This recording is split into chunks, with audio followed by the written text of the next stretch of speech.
Hello, activity 1.3, probabilities of products.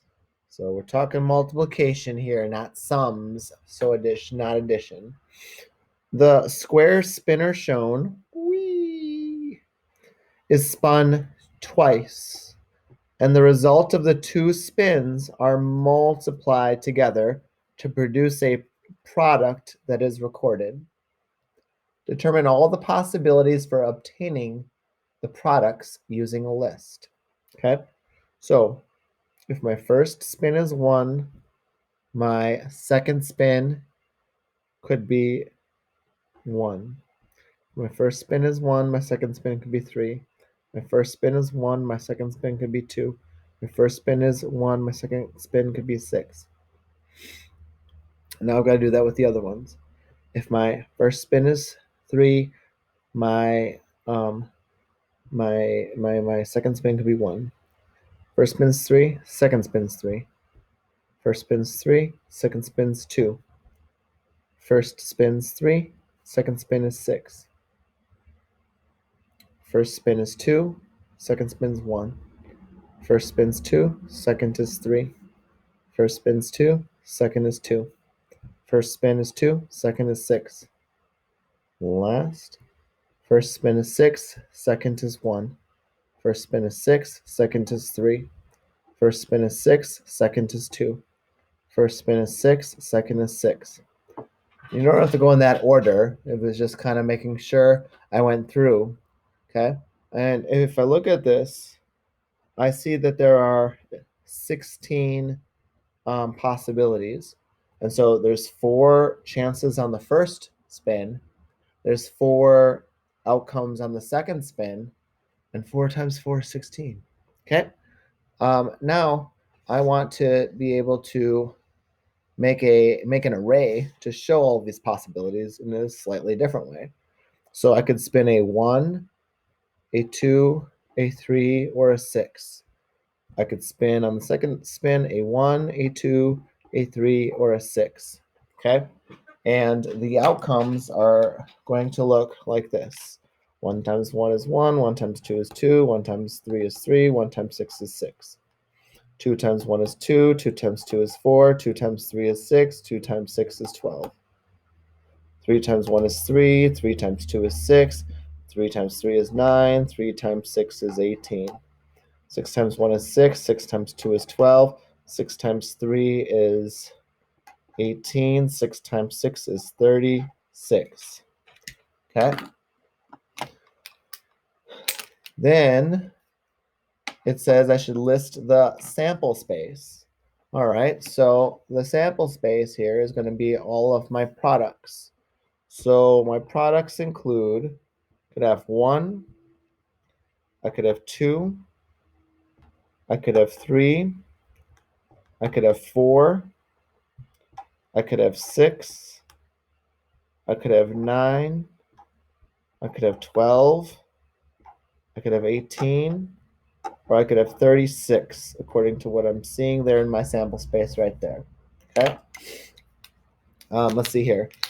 If I just did this, there's 1, 1, there's 1, 4, there's 1, 9, and there's 136.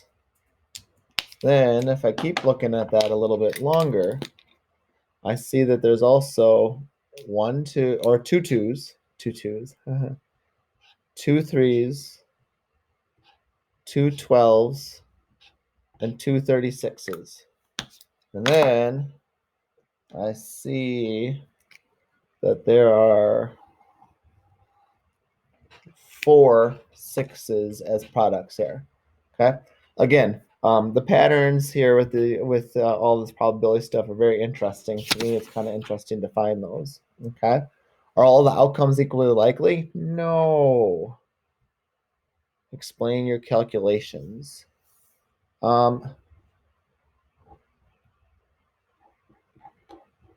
There is only one product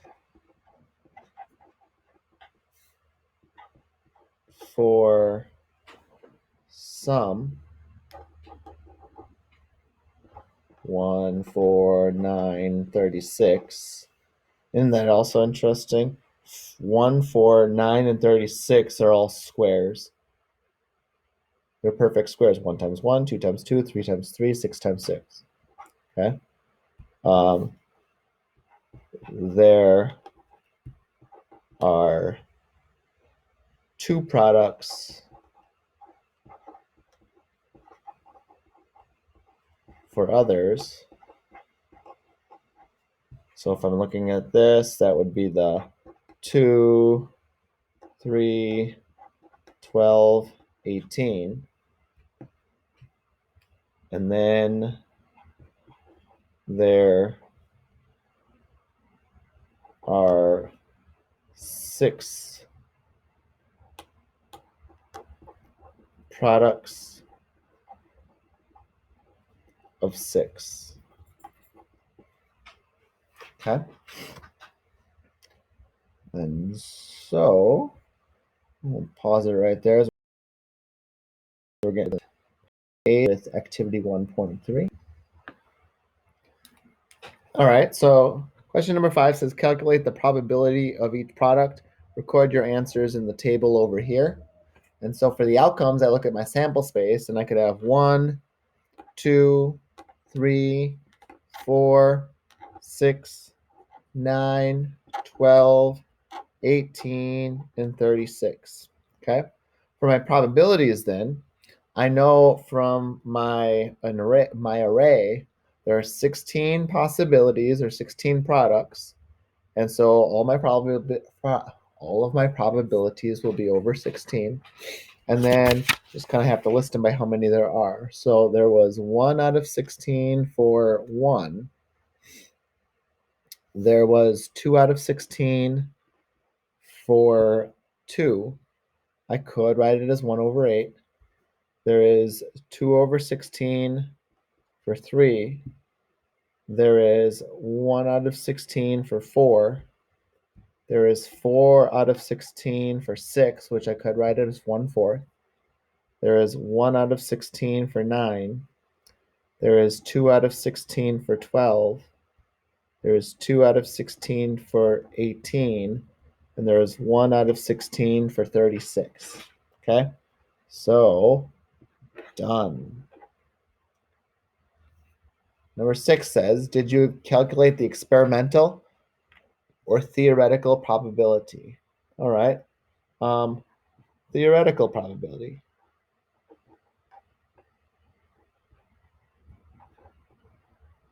Probability.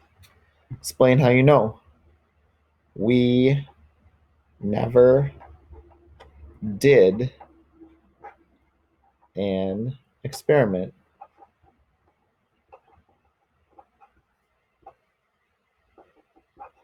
We just thought about it.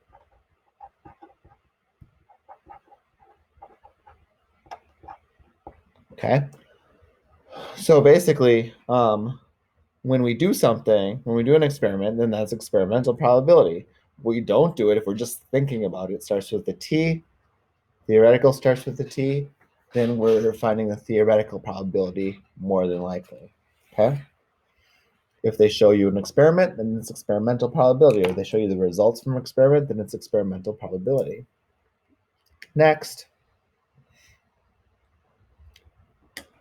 I need to calculate each probability shown for the experiment with the square spinner. So for there to be an even product, so it could be 2, 4, 6, 12, 18, or 36. And so I'm just looking at my chart right here and I'm just picking out the even ones. And now I'm going to pick out the even probabilities that go with those. So 2 was 2 out of 16. 4 was 1 out of 16. 6 was 4 out of 16. 12 is 2 out of 16. 18 is 2 out of 16. And 36 is 1 out of 16. And I add those together and I would get 12 out of 16, which is the same as 3/4. Okay, so there's a pretty good chance in this, if we did the experiment, that we would get an even product. Okay, for an odd product, I could do a couple of things, and I'm going to actually, if it's either even or odd, numbers that are even are either even or odd, and so if we had all of the outcomes and we took away the even products, then we're left with the odd products, which would be 4/16 or 1/4. So 1, 3, 9, and we add those together, we get 4 out of 16 or 1/4. Okay. Remember, a perfect square is the product of a factor multiplied by itself. Yay! I like when I do something and I do it before the book tells me about it. P, probability of a spin results in a multiple of 3, right? Multiples of 3, 3, 6, 9, 12, 15, 18, 21, so on, continuing on forever and ever. So if I look at this, 3 would be on my list, 6 would be on my list, 9, 12, 18, and 36 would be a multiple of 3 because I can divide them all by 3 as well. So 3 was 2/16, 6 was 4/16, 9 was 1/16, 12 is 2/16, 18 is 2/16, and 36 is 1/16. When I add those together, I get 6, 7, 8, 9, 10, 11, 12. I get 12/16, which is equivalent to 3/4. Is that kind of weird that the probability of a multiple of 3 and the probability of an even product are the same, even though these aren't all even? I find that kind of weird. All right. D is the perfect square that they were talking about right there that I was talking about earlier. And so I was talking about 1 is a perfect square because 1 times 1 equals 1. And that's the one that a lot of us forget. 4 is a perfect square, 2 times 2. 9 is a perfect square, 3 times 3. 16 is a perfect square, but it's not one of the outcomes. 25 is a perfect square, but it's not one of the outcomes. 36 is a perfect square, and it is one of the outcomes. So 36 was 1/16, 9 is 1/16, 4 is 1/16, and 1 is 1/16. When I add those together, I get 4/16, which is also equal to 1/4.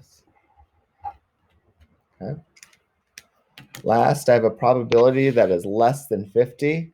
Well, that is 1 because all of them are less than 50. All of the outcomes, all of the products are less than 50. Okay, I'm going to pause it right here before we get to the last portion for activity 1.3. All right, for this last problem right here, we're using proportional reasoning to predict what would happen if we conducted an experiment a certain number of times. And so if we conducted an experiment 200 times, and we're predicting how many times we get a 2, the probability for a 2 would be 2 out of 16. And when we scale that up, I could do a couple of things. I could do cross products. So I could take 2 times 200. I could divide it by 16, and then I would get 25 times. Or I know if I take 200, divide it by 16, kind of like with equivalent fractions, I know I would have to multiply this by 12.5 to get to here. And 2 times 12.5 is 25. All right, probability of getting a 3 was 2 out of 16. And then I'm trying to find it if I was to do the experiment 200 times. And this is 2 out of 16. This is 2 out of 16. So I know my answer there is going to be 25 times I could theoretically expect to get a product of 3. All right. 6 is 4 out of 16. We're pretending we're conducting the experiment 200 times. Okay, I can scale this up times 12.5 times 12.5. I could take 4 times 200, divide it by 16 to get my answer. Or since this was 2 out of 16, and when we did it 200 times, it was 25, this is 4 out of 16, so it would be, we could expect a product of 6 to happen 50 times if we did the experiment 200 times. Okay. 36 was 1 out of 16. And then we could take 1 times 200, divide it by 16. Or we could scale it up. But I know that this one would be 12.5 times, but we can't have that happen 12.5 times in the experiment. So we would either say 12 or 13 times is what we would expect to have when we would expect to have a product of 36.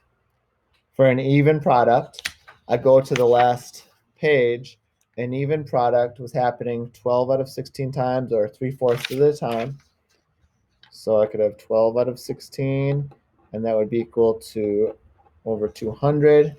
I could take 12 times 200, could divide it by 16, and I could expect to have an even product 150 times. And then my odd product would be 50 times, because once again, these are complementary events. It's got to be this or this. And so if it wasn't even, it'd have to be odd, and they have to add up to 200. I could also set up my proportion, because this is all proportional reasoning, to think about this, and I would still get 50 as my answer there. Okay. And so activity 1.3 is similar to what we did in 1.2, and so it's like repeating it another time. So pay attention to how this is similar to the last one. And that is the end of activity 1.3.